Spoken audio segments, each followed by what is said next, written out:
एक गांव में दो मित्र सोहन और मोहन रहते थे। मोहन बहुत धार्मिक था और भगवान को बहुत मानता था, जबकि सोहन बहुत मेहनती था। एक बार दोनों ने मिलकर 1 बीघा जमीन खरीदी, जिसमें वह बहुत फसल उगाकर पैसा कमाना चाहते थे ताकि अपना घर बना सके। सोहन तो खेत में बहुत मेहनत करता, लेकिन मोहन कुछ काम नहीं करता, बल्कि वह मंदिर में जाकर भगवान से अच्छी फसल के लिए प्रार्थना करता था। इसी तरह समय बीतता गया और कुछ समय बाद जब खेत की फसल पककर तैयार हो गई, तो फिर दोनों ने बाजार में ले जाकर बेच दिया और उनको अच्छा पैसा मिला।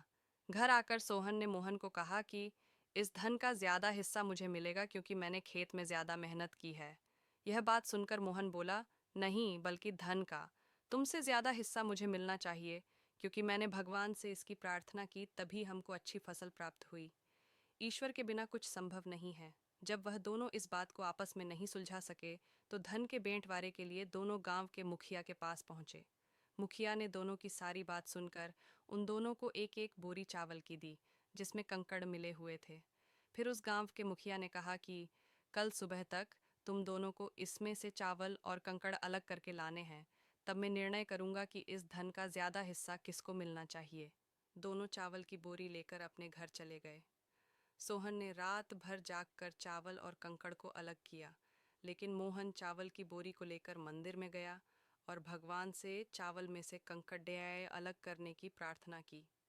अगले दिन सुबह सोहन जितने चावल और कंकड़ अलग कर सका, उसको ले जाकर मुखिया के पास गया, जिसे देखकर मुखिया खुश हुआ और मोहन वैसी की वैसी बोरी को ले जाकर मुखिया के पास गया। मुखिया ने मोहन को कहा कि दिखाओ तुम्हारी बोरी, तुमने कितने चावल साफ किए हैं। मोहन ने कहा कि मुझे भगवान पर पूरा भरोसा है कि सारे चावल साफ हो गए होंगे। जब बोरी को खोला गया तो चावल और कंकड़ वैसे के वैसे ही थे।